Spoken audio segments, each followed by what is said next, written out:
Hey YouTube, Wes here checking in with a brand new episode of the Vinyl Survivor Show. This is the show where I let you know whether what I bought is going to be staying in the collection or if it's going to be going away. Give you my thoughts on each album, some tidbits, a bit of history, whatever I can dig up. Let you know what I thought of it, let you know if it's going to be staying in the collection or going away. So let's go ahead and get into this episode. Hope you enjoy it. First album we have here is a 2016 album from the band Explosions in the Sky. This is their 7th studio album titled The Wilderness. Explosions in the Sky are an instrumental rock group known for very luscious soundtracky kind of things. This album definitely has sort of a spacey kind of theme to it. Very cinematic feeling, very sparse, very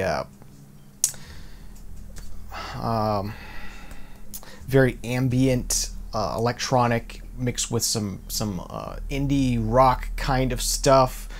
You got that mixture of electronic instruments and live instruments. Really cool album.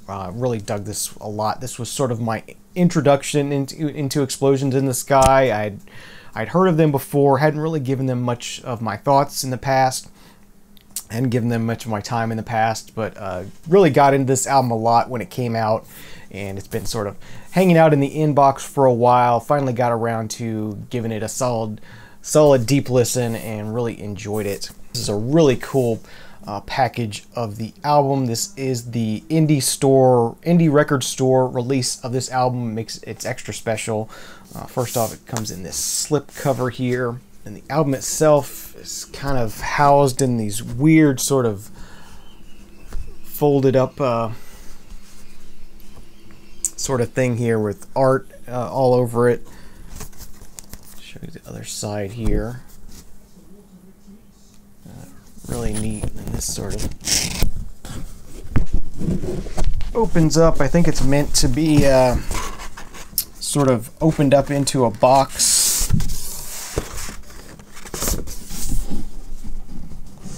I know a lot of Explosions in the Sky stuff is sort of opened in this way in the past and created sort of different things, different unique sort of things, but this is no different in that respect. Come with a 20-year anniversary for Temporary Residence Records. Temporary Residence Records catalog. Download code for the album. And then printed inner sleeve with liner notes on it. And the first LP is on red vinyl. This is the colored vinyl version. As I said, the indie record store only version. If you buy this at a big box kind of store, a bigger kind of store, you're just going to get black vinyl, I believe. This came on a nice red vinyl. Pressed at RTI, mastered at Bonatti Mastering. Really nice pressings on those. Poster as well. As I said, this probably is meant to sort of be folded out and put together into sort of a box sort of art piece, three-dimensional art piece. There's the second inner sleeve.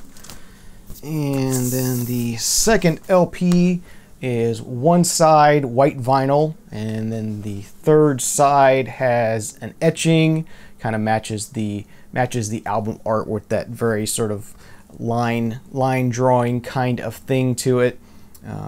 It does have this white vinyl with this little bit of smoke in there, a little bit of black vinyl just sort of laid in there a little bit. Really nice.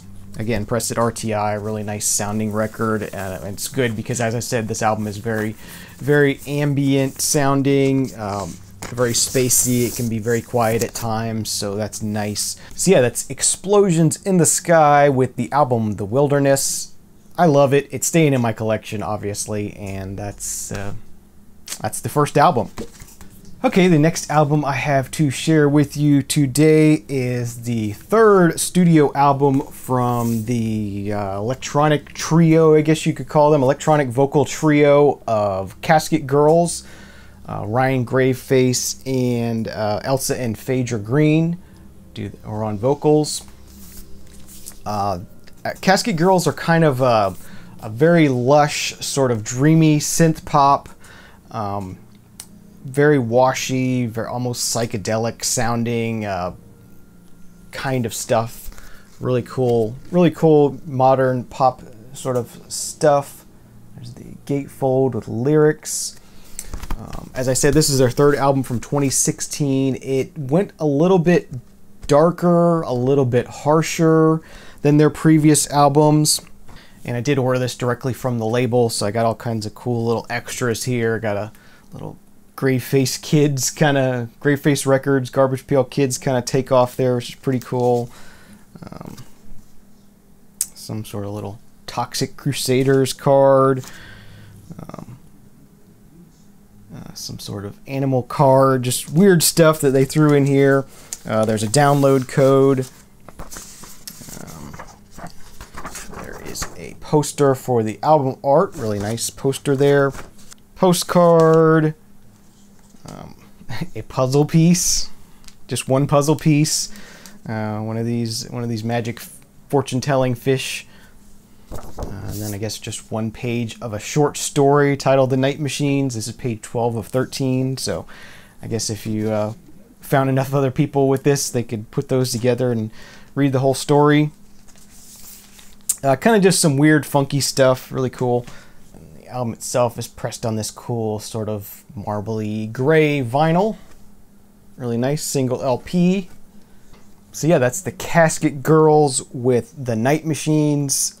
If you're kind of into, if you hadn't heard of them before, if you like things like Beach House, those kind of things, dream pop kind of stuff, this is along those same veins. As I said, this album, they went a little edgier. It's a little bit more aggressive, but it's still got those sort of lush, dreamy kind of sounds to it. It's just a little bit darker, a little bit edgier. Really good album, and I definitely love the Casket Girls. They're one of those groups that I just, they announce something, I order it. So that one is obviously staying in the collection as well. Okay, the next album I have for you today is the 8th studio album from the Canadian rock group Lighthouse, titled Can You Feel It, from 1973. This is on Polydor Records here in the US. I would say think of Lighthouse as kind of like a cross between Kansas and Chicago. They have sort of that very sort of classical big band rock kind of sound to them. Really good musically though, really good songwriting, really solid songwriting. Definitely a group I buy when I find them. You can typically find these in dollar bins and whatnot here and there. You don't find them a lot. They weren't a real popular band here in the US, but you can occasionally find their stuff here, and I do tend to pick them up when I find them. This is definitely a good solid album from them. I think that the title track, Can You Feel It, was a fairly popular song. Pretty Lady, I think, was probably the most popular song here in the US for this album. But yeah, just a good sort of 70s big band rock kind of sound. As I said, if you're into Kansas, Chicago, those kind of things, you probably like this as well. This one did come with a cool poster. Forgot this was in here. Poster of the album artwork. That nice large 2x2 poster there.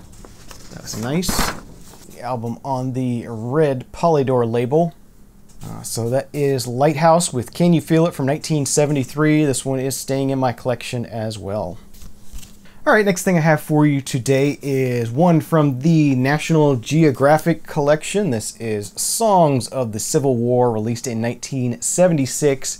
As usual, National Geographic sort of did these albums sort of profiling maybe a country or a time period, musical time period, those type of things. So this features a lot of sort of folksy kind of Civil War tunes, you know, songs from the perspective of the soldiers, songs from the perspective of the families of the soldiers. You know, you got marching kind of songs, you got kind of sad kind of songs about the hard times and everything. Just a nice compilation of different songs, and then it also does a lot of detail about the Civil War itself, and particularly focusing on the music of the time, the musical instruments of the time, what people were feeling, what they were singing about, how they were singing, how sort of the American, I guess the American folk music scene sort of influenced the songs of the Civil War, and how the songs sort of told the story of the Civil War. So really interesting piece. I do collect these, as I've said in the past. I do collect these National Geographic records because they're really nice, interesting time capsules, interesting sort of audio way to dive into history and politics and you know, those kind of things. So that's nice. You'd print the lyrics on the inner sleeve so you can sort of follow along with the lyrics and what they're saying and what the songs are about while you're listening, which is nice. Nice custom red labels. This particular pressing has got like these pock marks all over it. Yeah, it's not a great pressing. It was bad from the factory kind of thing. Not anything that was damaged or anything. It's listenable. It doesn't skip, but definitely had some heat issues on the press, so unfortunately not a great pressing, but it'll do for now, and hopefully I can find a better one later. So that is Songs of the Civil War from National Geographic, and this one is staying in my collection. There aren't too many of these National Geographic records, but I do enjoy having them. Okay, the next album I have for you today, the 6th studio album from the band The Monkees. This is their soundtrack to the movie they did titled Head. 1968 was the release of this, and Head was kind of their way of doing sort of a psychedelic thing. You know, a lot of the music and other music bands and stuff at the time were doing psychedelic kind of stuff.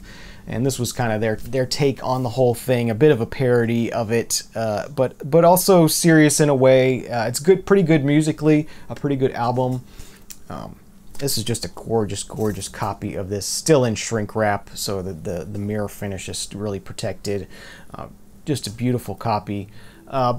Yeah, it's good. It's sort of hurt by the fact that there's a lot of dialogue from the movie itself interspersed between the tracks, so you never really get into the music that much, and there's not that much music here to begin with. I think some of their later albums are actually better than this, even though this one gets a lot of praise. I think some of the later Monkees albums are actually better and more psychedelic than this. But this is good. This is definitely one to look out for. If you find it, it's definitely one to pick up. I think my favorite tracks on here are Can You Dig It and As We Go Along. These are a couple of really nice light psych tracks, and yeah, just a cool album and a cool cover as well. So yeah, the Monkees Head is staying in the collection. Okay, next album I have for you today is a piece of classical music. This is Classical by Van Cliburn, doing the Rachmaninoff Concerto No. 3, Symphony in the Air, at Carnegie Hall in 1958. This album was released in 1959 of the concert. Yeah, just some really nice classical piano stuff. Rachmaninoff piece, really well recorded. Really nice sounding record, and really peaceful and enjoyable, and definitely dug hearing this. And that's on the RCA Shaded Dog label. It's a mono pressing of this. Don't know if this was available on stereo or not. I think it probably was. So yeah, Van Cliburn with the Rachmaninoff Concerto No. 3, staying in the collection. All right, next up, moving back to 2016 where we started this show. This is the 13th album from the artist Andrew Bird, titled Are You Serious? Released on April 1st, 2016. Yeah, I wasn't real familiar with Andrew Bird before this album. I was listening to All Songs Considered and heard the song, the opening track, titled Capsized, and heard that on All Songs Considered. Really dug the song, wanted to hear more of this, so ended up buying the album and kind of got into it. He's kind of like a modern sort of folksy kind of guy, but he mixes some other sort of, it's kind of hard to explain. It's almost like a Steely Dan kind of thing where it gets kind of funky, it gets a little bit jazzy, and it also is a bit a bit witty, a bit sarcastic in a way with the lyrics. If you're into sort of Father John Misty and stuff like that, you might dig Andrew Bird as well. The inner sleeve with some liner notes on it. And then you also get a printed, two-sided printed lyric sheet. And there's a download code in there as well. Loma Vista Records label on black vinyl. Mastered by Chris Bellman and pressed at RTI. So, sounds great. That's got that going for it. So yeah, Andrew Bird, Are You Serious? Staying in the collection. I definitely dig this. And as I said, if you like Father John Misty, maybe give him a try. It's sort of a modern folk kind of thing. Cool stuff. Okay, next up, one of the later Monkees albums that I was speaking of. This is actually their last album before they broke up for quite a while. This is their album from 1970 titled Changes.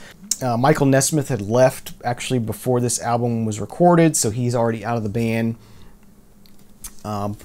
Yeah, this album, actually some of the recordings of this album actually started during the Head period. This is slightly psychedelic, and these songs are really good. I really enjoy this album a lot.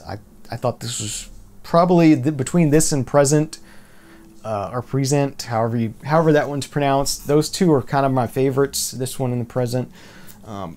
Yeah, good stuff. If this is another one, if you find it, definitely pick it up. This one is really hard to find from what I understand. I did see the prices on this are pretty high. This is an actual first pressing of this album. Pretty rare to find, but luckily another one that whoever had this, I bought these all at one time from a collection, and they were killer. Cold Gems label, very nice. So yeah, the Monkees with Changes from 1970. If you can find it, definitely recommend it. Definitely a better psychedelic album than Head, in my opinion, from the Monkees. If you want psychedelic Monkees and you find this, get it.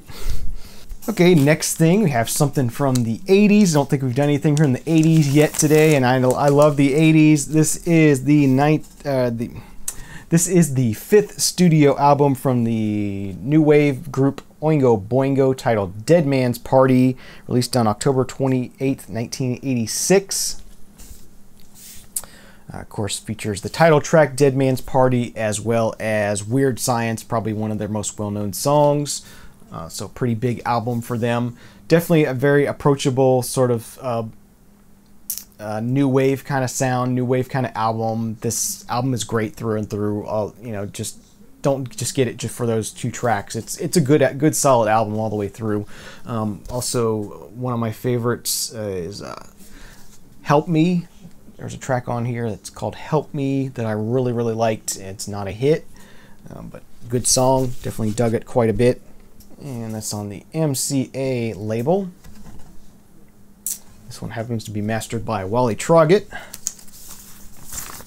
one of my favorite mastering engineers from the 60s on kind of thing. So yeah, that's Oingo Boingo, Dead Man's Party.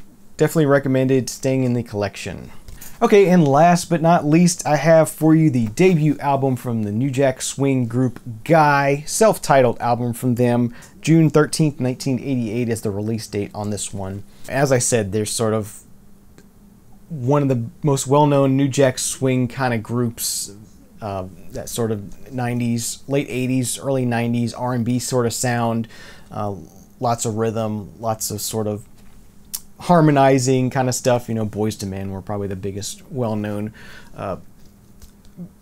sort of artists in the genre, but Guy was pretty big as well. Sort of my coming of age kind of time, and I remember these guys were pretty big. You got Teddy Riley and Aaron Hall, pretty well-known artists. Definitely had some success later. Yeah, this is a pretty good album from them. Unfortunately, this particular copy has some clicks on side 2, so I'm not going to be able to keep it in my collection. But yeah, if you're into New Jack Swing at all, 90s, 80s and 90s R&B kind of stuff, this is definitely one to have. You got Teddy's Jam, Don't Clap, Just Dance, Groove Me. Some pretty big hits for them. And that's also on the MCA Cloud label. It's got the Uptown sub-label on there. So that is Guy, self-titled debut from 1988. Unfortunately, not going to be keeping this one just because it has some quality issues. Pretty sure I do have another copy of this in the inbox. Yeah, hopefully that one will be in better condition than this one, but definitely recommend it if you're into New Jack Swing. I'm sure you have this in some format or the other. So that's going to do it for this episode of the Vinyl Survivor. Hope you enjoyed this episode. Thank you for watching. Thank you for tuning in. Leave me some comments. Leave me any questions. Subscribe if you aren't already so you'll be sure to catch the next episode. Thanks for watching. Have a great day, great night, and we'll see you again real soon. Cheers.